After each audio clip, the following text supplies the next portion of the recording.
Shinu R. Last മാച്ചിൽ ഒരു goal score ചെയ്ത താരമാണ് ഷിനു.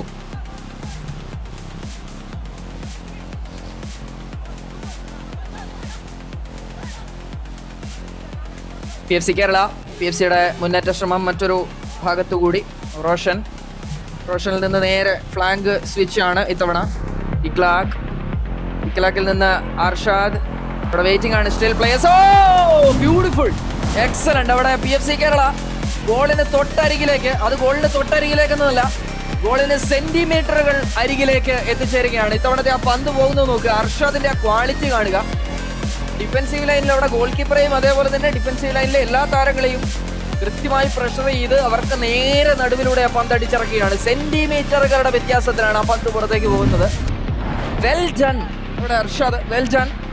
PFC കേരളയെ സംബന്ധിച്ച് അവർക്ക് വളരെ ക്വാളിറ്റിയോട് കൂടി തന്നെയുള്ള ഒരു ഗെയിം ആദ്യത്തെ 45 മിനിറ്റുകളിൽ കൊടുക്കാൻ കഴിയുന്നു. ഒരു ഹൈ സ്കോറിംഗ് ടീമായ, ലാസ്റ്റ് സീസണിൽ കിട്ടിയ ടീമുകളെയൊക്കെ തന്നെയും ഹ്യൂമിലേറ്റ് ചെയ്തൊരു ടീമായ KSEBക്കെതിരെ അവർക്കിപ്പോൾ കറന്റ്ലി ഒരു 0-0 സമനിലയുടെ സർവാധിപത്യമുണ്ട്. സർവാധിപത്യമെന്ന് ഡെഫിനറ്റ്ലി പറയാം. കാരണം കിട്ടുന്ന ഓപ്പോണൻസിനെയൊക്കെ ഹ്യൂമിലേറ്റ് ചെയ്യുന്ന കാര്യത്തിൽ KSEB എന്നും മുന്നിലാണ്. അവരെ ഒരു 0-0 സമനിലയിലേക്ക് ഒന്നാം പകുതിയുടെ ആദ്യ 45 മിനിറ്റുകളിൽ പിടിച്ചു നിർത്തുകയാണ് PFC.